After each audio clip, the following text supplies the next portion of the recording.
नमस्कार मित्रांनो, आज आम्ही खमंगची रेसिपी तुम्हाला दाखवणार आहे कशी बनते तर तुम्हाला दाखवतो चला. मित्रांनो, सगळ्यात पहिले घेतलेले हे इडलीचं भांडण, त्यात मध्ये पाणी. मित्रांनो, या ठिकाणी तुम्ही बघू शकता आता बेसन पीठ, साखरेचं पाणी, लिंबू पाणी आणि या ठिकाणी मीठ आणि हळद या ठिकाणी आता घेतलेलं आहे आपण. मित्रांनो, हे बघा, हे आता मीठ टाकून घेतलेलं आहे अगोदर. पाणी आपण घेतलेलं आहे, हे लिंबूचं पाणी घेतलेलं आहे, हे खाता सोडा आणि हे हळद आहे. ही हळद आता टाकून घेतलेली आहे. हे आता मिक्स करून घेऊ.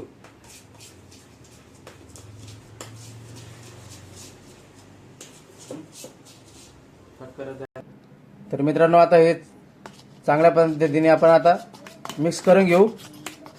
5 मिनिटे टाकून घेऊ.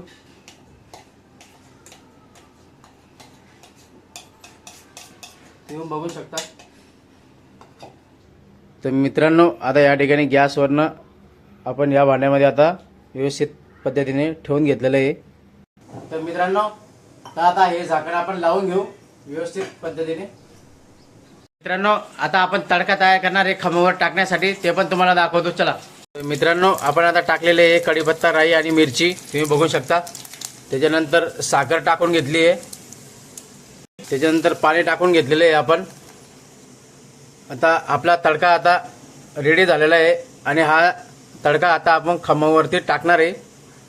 अगदी 5 मिनिटे थांबून घेतल्यानंतर आता आपण त्याला उघडण्याची प्रोसेस करू.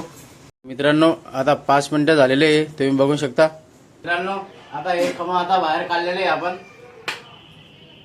ते व्यवस्थित आता चाकूने कट करून घेऊ आपण. हे झालेले आहे आता हॉटेल पद्धतीने घरगुती खमंग तयार. आता सुपर पद्धतीने या ठिकाणी आता घरगुती आपले खमंग ढोकळा रेडी झालेला आहे, तुम्ही बघू शकता मित्रांनो. तर मित्रांनो, आजची रेसिपी, आज आपण घरगुती खमंगची रेसिपी आज बनवली होती, तर आपण टेस्ट करून बघू. एक नंबर पद्धतीने खमंग घरगुती रेडी झालेले आहे हॉटेलच्या पद्धतीने. मित्रांनो, तुम्हाला पूर्ण व्हिडिओ दाखवला आहे कशा पद्धतीने बनलेलं आहे. तर तुम्हाला पण असेच नवीन नवीन व्हिडिओ माझे बघायचे असेल तर व्हिडिओला सबस्क्राईब आणि लाईक शेअर नक्की करा. भेटूया आपण पुढच्या व्हिडिओमध्ये नक्की.